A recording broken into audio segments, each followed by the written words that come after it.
Maintenant, c'est l'importation des données. Comment on peut ajouter les données au niveau du projet. Donc, on va voir que il faut connaître un petit peu l'historique de création des données parce que ArcGIS, c'est une solution qui a été créée en 1982 avec la première version ArcInfo sur MicroStation qui travaille sur des dessins simples, mais il a évolué quand même. Donc ils ont lié ArcInfo avec une base de données Access. Après, ils ont développé cette connexion avec des bases de données multi-utilisateurs à travers des connexions ArcSDE. En 2002, ils ont développé la notion de vecteur shapefile. Donc, shapefile, c'est le format des vecteurs qui stockent les données vectorielles. En 2005, ils ont créé leur propre base de données ici. Donc, c'est la base de données File Geodatabase. Et la différence entre File Geodatabase et Personal Geodatabase, c'est que Personal Geodatabase, c'est une base de données Access qui stocke 2 gigas de données, mais File Geodatabase, il stocke 1 Tera de données par jeu de données. Donc, ça veut dire, si vous avez une base de données, vous pouvez créer plusieurs jeux de données, et chaque jeu de données, on peut voir jusqu'à 1 Tera. Donc, ce qui fait, c'est les File Geodatabase, généralement, c'est illimité. Donc, jamais on peut arriver à File Geodatabase, sauf si on ajoute des rasters à l'intérieur de la base de données. Et en 2010, ils ont créé la notion de créer des bases de données cloud à travers Living Atlas ou ArcGIS Online. Et en 2015, donc, ils ont développé la nouvelle génération de desktop qui est ArcGIS Pro. Donc, avec la possibilité de créer, de gérer ces bases de données. Donc, pour ne pas perdre, les formats de stockage de données, c'est comme pour faciliter les choses, c'est quand vous allez stocker du texte, maintenant le Word, PowerPoint, PDF. Donc la différence c'est quoi? En termes de texte, c'est le même. Si je prends Shapefile Geodatabase, en termes de données, en termes de représentation, c'est la même chose. Donc les données que je vais trouver en Shapefile, ou même les que je vais trouver en Geodatabase. Mais la différence, c'est le codage derrière. Ça veut dire, au niveau du Shapefile, j'ai un codage qui est basé sur des répertoires Windows. C'est des fichiers, 5 fichiers ou 6 fichiers derrière qui stockent de l'information. C'est des fichiers MDB, fichiers comment ça s'appelle, SBX, SHP. Donc, il y a des fichiers qui ont été créés pour stocker ces données. Mais la géodatabase, non. La géodatabase, c'est une base de données. Là, c'est les informaticiens, donc c'est une base de données gérée par des tables. Et lorsque j'ai des bases de données, ça veut dire je peux la sécuriser, je peux gérer l'intégrité, je peux vérifier la topologie, je peux vérifier les accès. Donc, je peux faire beaucoup de choses au niveau de la base de données et surtout la partie blocage. Comme j'ai dit l'autre fois, donc la base de données Geodatabase, jamais on peut avoir des problèmes de blocage de saisie. Les shapefiles, non. Une fois il y a un problème de connexion entre les fichiers, le fichier, il faut les réparer, sinon vous allez perdre l'ensemble des données.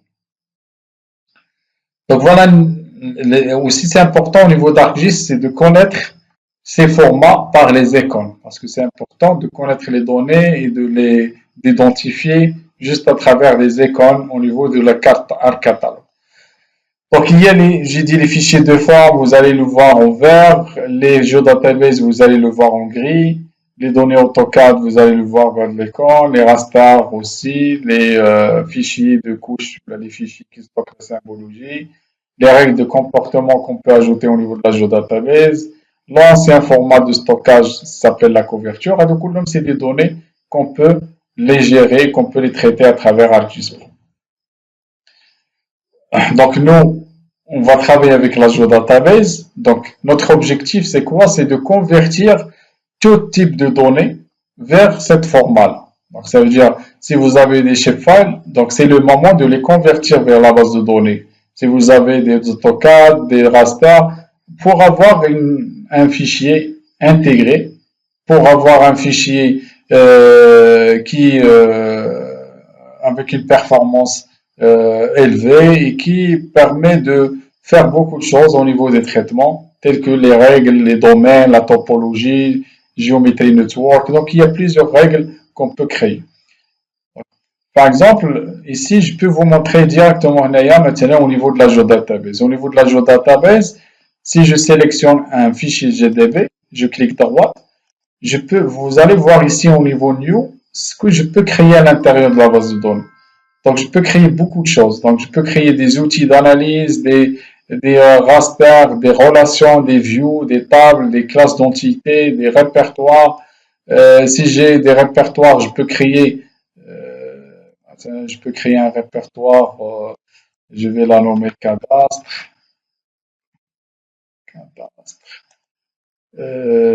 Donc, au niveau du répertoire cadastre, j'ai d'autres avantages aussi. Donc, c'est un répertoire, il est vide. Mais au niveau du répertoire, je peux créer aussi des topologies, je peux créer des network datasets. Donc, le network dataset, c'est la règle qui permet de traquer ou de déterminer la distance entre deux points, de déterminer les enchalandises, d'autres éléments. Et là, c'est des règles de comportement de gestion des parcelles.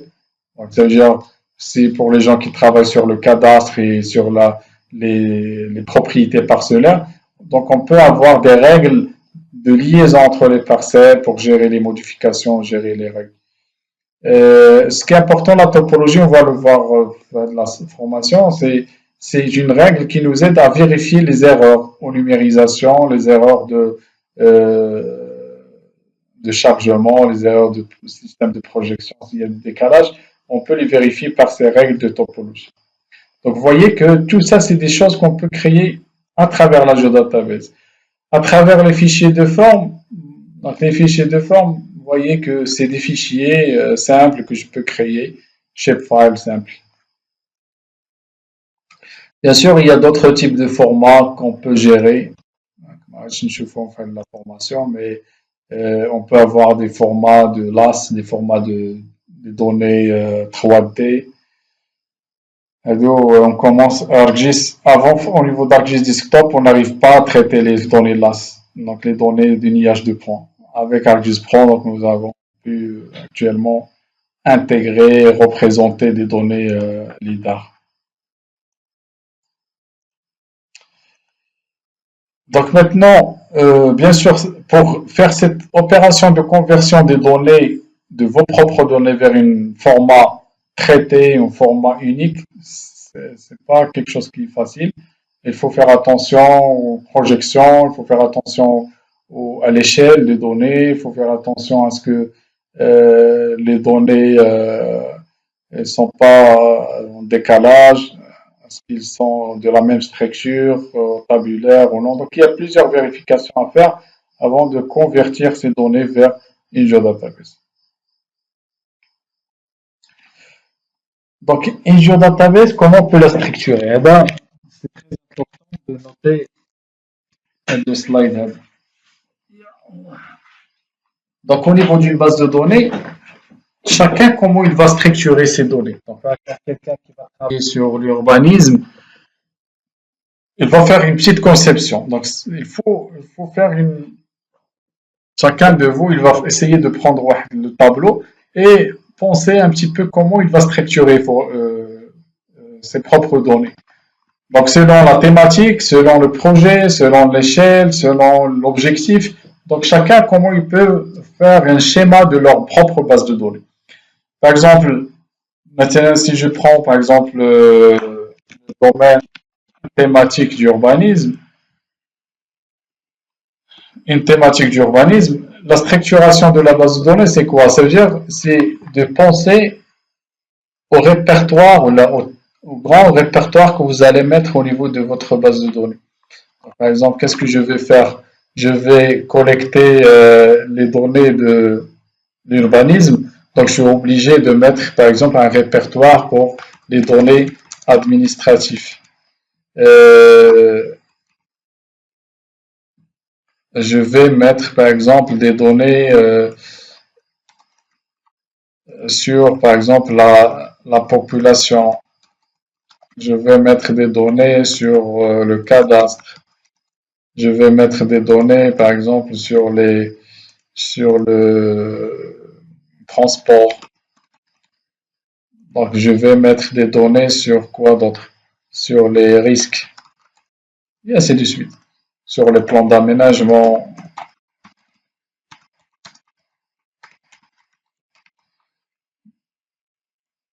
Donc, ma base de données, il va regrouper ces répertoires. Et à l'intérieur de chaque répertoire, on va mettre nos propres couches. Donc, lorsque je dis données administratives, donc je vais ajouter les régions, les provinces, les communes, les quartiers, et ainsi de suite.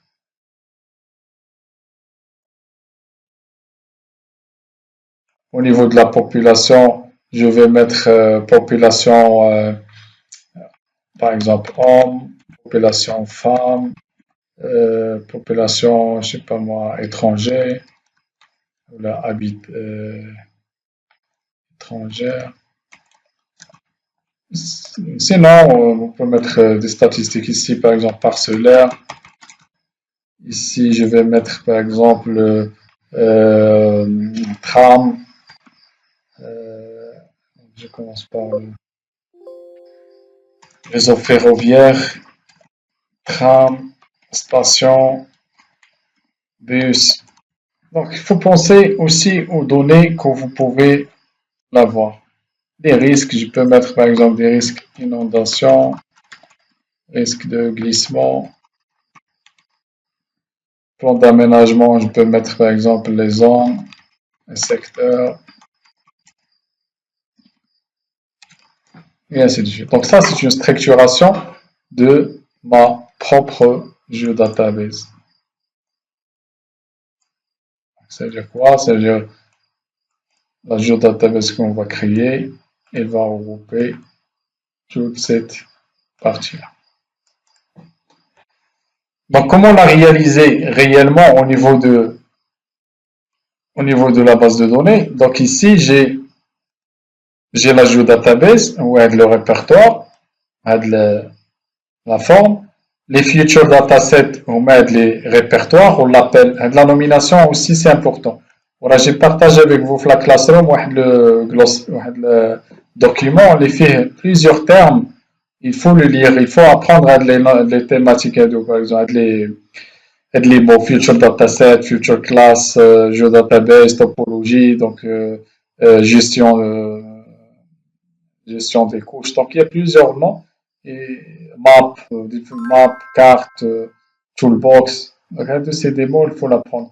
Future dataset, on met les répertoires. Les future class, on met les couches. Donc, ça veut dire, qu'est-ce qu'on voit ici? Donc, on peut mettre des couches directement au niveau de la géodatabase, comme on peut mettre des couches à l'intérieur des répertoires. Ici, j'ai 3 future classes dans le future dataset et j'ai un future class au niveau de la géodatabase et des tables. Je peux avoir des statistiques ou des tables directement sur la base. Je peux avoir des future datasets et je peux avoir des future classes directement. Donc, les future classes, on met l'équivalent de shapefile. Future class, c'est l'équivalent des shapefiles, mais avec une nouvelle structuration. Voilà ici un autre exemple d'une géodatabase. Donc ici, j'ai par exemple une base de données de l'eau. Ici, j'ai un future dataset l'eau public, fait le réseau, fait les vannes, fait les services là, les lignes, fait toutes les regards. Donc, c'est des couches, des future classes qui sont stockées dans ce jeu de classes. J'ai une image raster ici de Florida. J'ai une autre classe d'entités, mais ils sont stockés aussi dans le répertoire, dans la base de données. Donc ici, c'est les parcellaires, c'est les lots. J'ai des tables ici. Donc, un jeu de classe, c'est quoi? Jeu de classe d'entités. C'est un jeu, c'est un ensemble de couches, mais qui partagent la même projection. Donc, la projection, il est définie au niveau du répertoire. Il n'est pas défini au niveau de classe d'entité. Vu que on sait que l'ensemble des classes d'entités partagent la même projection, on peut les regrouper par des jeux de classes. Les classes d'entités, c'est de l'information géographique, point, ligne et polygone. Les rasters, c'est une matrice de pixels et les tables, c'est les données structurées en ligne colonne. Maintenant, pour les géodatabases, donc nous avons trois types de géodatabases. Donc, nous avons une géodatabase mobile, une géodatabase GDB, une géodatabase SDE. Donc, une géodatabase mobile, c'est les géodatabases, par exemple, lorsque vous faites des applications de collecte des données sur des mobiles. Donc, on peut installer une géodatabase SQLite, une géodatabase mobile, avec l'application. Donc, c'est à part. Mais lorsqu'on travaille avec des applications, soit on est dans une application desktop locale mono-utilisateur, donc on peut avoir une connexion, une base de données GDB. Mais des fois, on peut avoir une application web. Donc l'application web, c'est une application multi-utilisateur. Ça veut dire que plusieurs utilisateurs ils vont accéder au même temps à la donnée. Donc je ne peux pas utiliser une application avec une base de données GDB. Donc je suis obligé d'installer une base de données multi-utilisateur. Donc SQL Server, ou la Oracle, ou la Postgres, ou ce que vous voulez. Donc un SGBD qui gère des données avec une cartouche spatiale. Ils sont payants? Oui,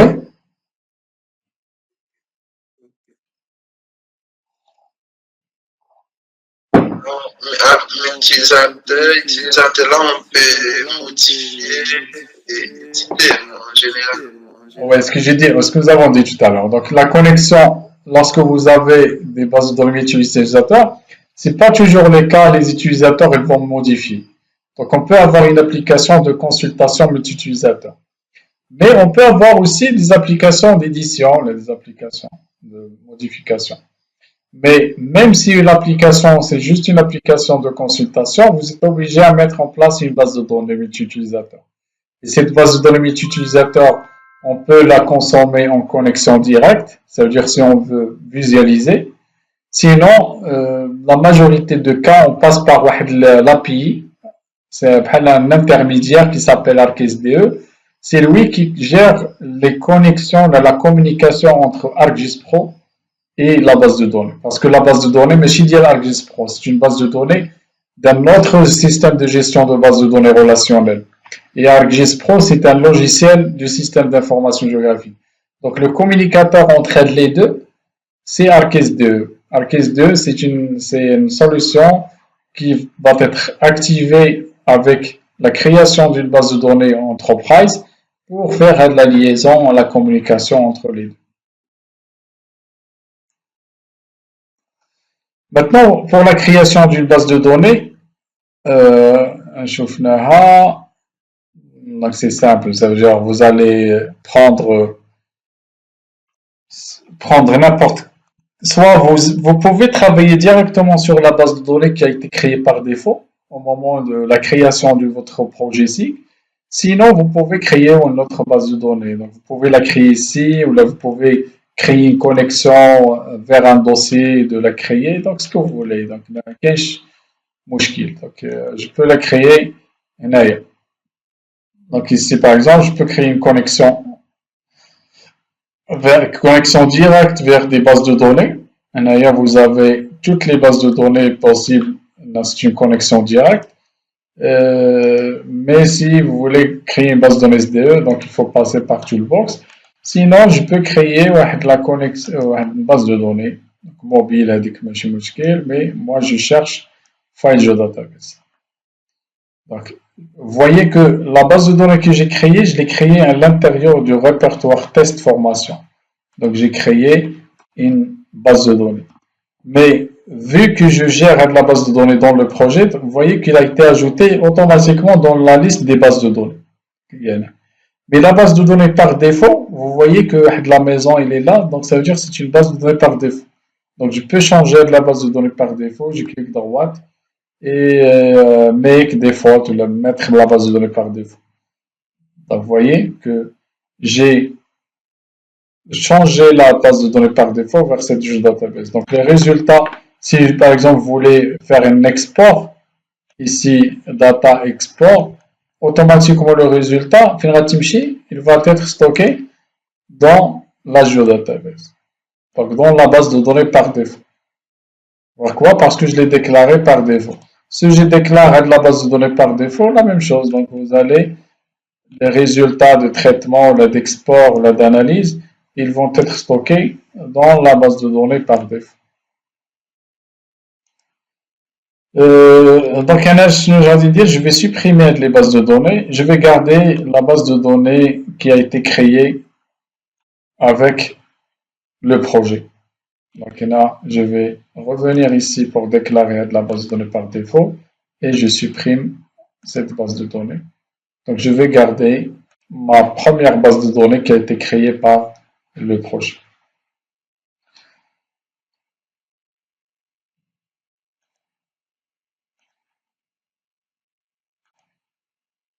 Voilà, donc pour conclure à de la partie des données, c'est que le stockage des données, c'est la géodatabase, c'est une nouvelle structuration de stockage des données sur laquelle on peut stocker tout type de couches spatiales à l'intérieur d'un même endroit, un même support de données. Raster, vecteur, tabulaire, ce que vous voulez. Donc maintenant pour ajouter des données au niveau de la base de données. Pour ajouter des données ici, comment je vais créer des données spatiales? Il y a plusieurs façons. Soit vous avez des données déjà existantes, par exemple nous avons déjà des données, nous avons téléchargé des données existantes. Je peux l'utiliser pour alimenter ma base de données. Donc, bien sûr, après on va voir qu'il faut filtrer avant de passer vers la géodatabase. Mais si on suppose que les données sont filtrées, comment je peux les convertir des données shapefile vers des données géodatabase? Je ne peux pas faire copier-coller. Donc, copier-coller ici, donc ça ne marche pas. Pourquoi? Parce qu'elle est désactivée. Parce que ce n'est pas le même format. Ici, c'est format shapefile, ici, c'est format GDB. Alors, tu voulais copier Word, lorsque je vais la coller, il va être collé vers PDF. Word, c'est Word, PDF, c'est autre format. Je peux copier Word vers Word, PDF vers PDF, c'est les mêmes formats. C'est l'équivalent de ça.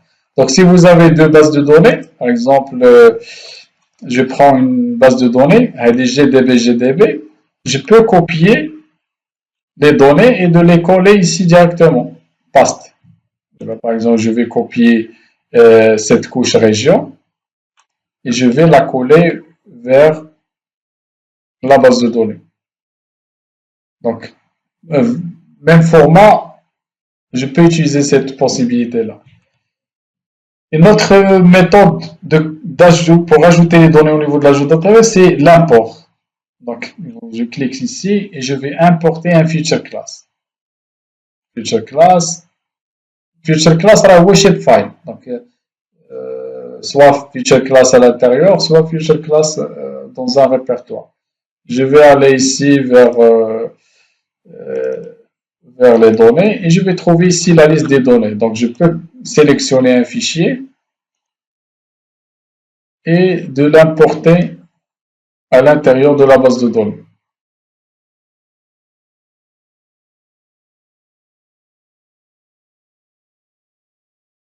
Voilà, donc, voilà, le fichier, il est là à l'intérieur, il a été importé.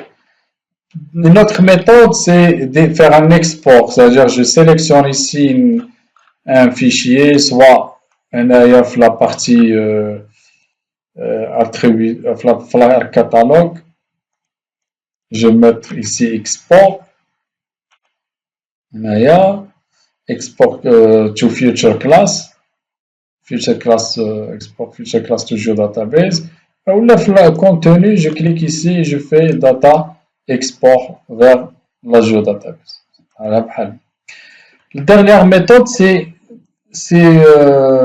migrer vraiment une base de données. Donc, ça veut dire vous avez une base de données quelconque, par exemple, je prends une base de données, un GDB.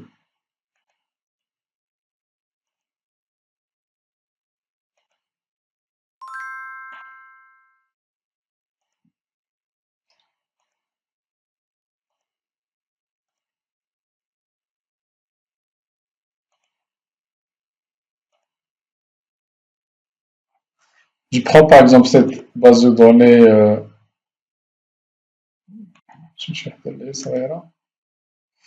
voilà, je prends des images raster. Donc, il dit, qu'est-ce que je vais faire? Je peux l'exporter, mais exporter en se basant sur le fichier de passage, un fichier de dictionnaire qui s'appelle XML. Donc, lorsque vous voulez maintenant migrer une base de données Kulla vers une autre base de données, on peut utiliser le fichier de passage qui est XML. Donc, XML, c'est un fichier sur lequel on peut exporter une base de données, soit exporter la base de données avec les données, soit exporter juste la structure de la base de données. Donc, pour moi, par exemple, je vais me baser sur cette structure. Je peux créer une autre base de données et importer juste la structure de cette base de données. Donc ici, je vais mettre de la structure de la base de données vers mon répertoire. Structure.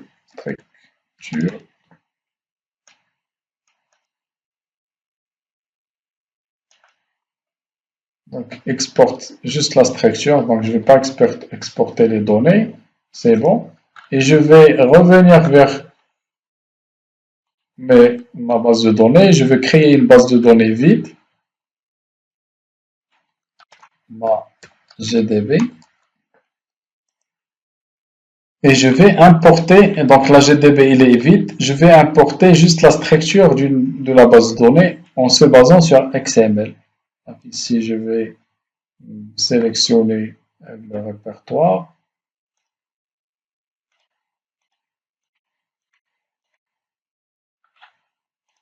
Donc voilà le fichier de structure.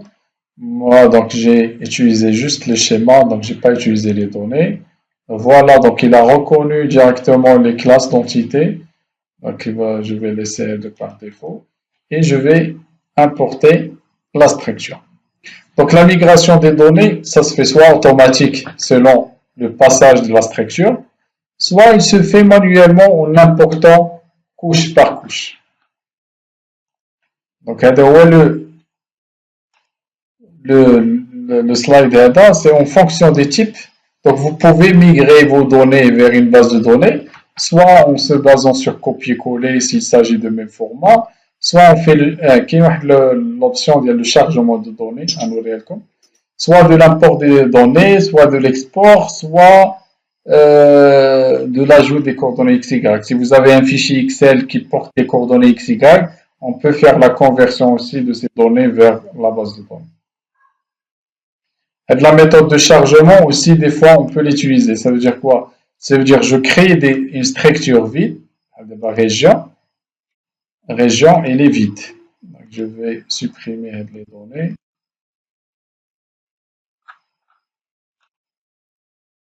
J'ai créé de la couche, je vais la glisser. Donc, je vais ouvrir la table attributaire pour vous montrer que il n'y a pas de la donnée à l'intérieur de la base. Donc, ici, elle est vide. Mais comment je peux charger ici les données? Je peux cliquer droite et faire l'option de chargement des données, là où data. Donc, je vais charger les données. D'abord, les données, il faut que j'ai une couche de données. Donc, je vais utiliser la base de données, je vais utiliser la couche région. Donc ici, bien sûr, ici, il va importer la géométrie, mais aussi il y a des attributs à importer. Donc il faut ici vérifier les attributs. Donc j'ai juste le nom des régions.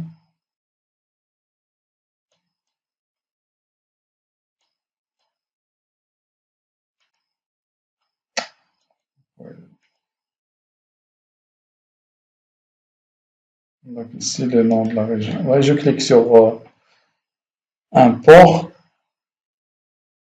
Vous voyez que qu'est-ce qu'il a fait? Il a importé directement la région en utilisant de la méthode de chargement des données.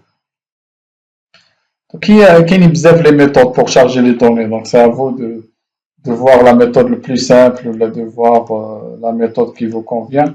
L'essentiel, c'est qu'il faut convertir vos données vers une seule structure qui est la base de données. Le problème de Belleritra, jusqu'à maintenant, est-ce que vous avez des questions?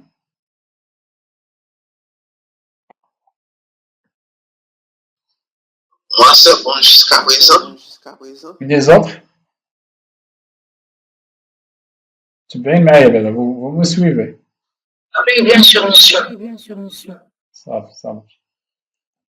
Maintenant, la question de la c'est que lorsque vous allez charger tous vos données au niveau de la database,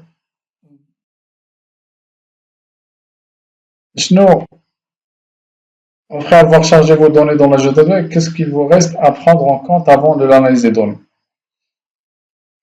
Parce qu'on a dit que ici, les données qu'on va charger, généralement, ils ont des systèmes de projection différents, ils ont des échelles différentes, ils ont des sources différentes, donc, vous avez les problèmes. Soit vous les vérifiez avant et vous les uniformisez la projection, vous uniformisez les échelles, on les charge, ou bien on les charge vers la géodatabase et on vérifie. On vérifie est-ce que nous avons des erreurs, est-ce que nous avons des problèmes. Les erreurs généralement mitigées la projection. La plupart des cas, la projection. C'est pour cela j'ai ajouté la partie pour vous montrer le souci de la projection. Donc il faut vérifier le système de coordonnées des données avant de le charger. Donc généralement, est-ce que les données sont référencées ou non?